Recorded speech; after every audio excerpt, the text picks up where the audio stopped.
daders van die woord. Waarom is dit vir ons so moeilik om te sê, Vader, wat U ook al wil hê ek moet doen, dit sal ek doen?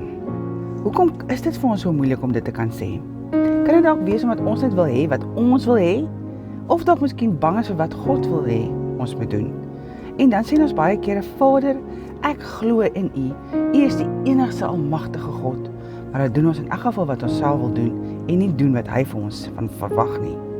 Jesus het in Lukas 6 vers 46 gesê, waarom noem julle my Here, Here en doen julle nie wat ek sê nie? As jy voel dat jy geen deurbraak in jou lewe ervaar nie, kyk of jy jouself al werklik aan Jesus oorgegee het. Het jy vir Jesus daardie plek in jou lewe gegee waar hy heerskappy het? Het jy alles gelos wat in die verlede daar was? Indien nie, lig jou hande op vir oggend en neem die eerste stap en sê, Jesus, ek wil doen wat U van my vra en ek wil nie meer net 'n hoorder van die woord wees nie, maar nou ook 'n dader van U woord.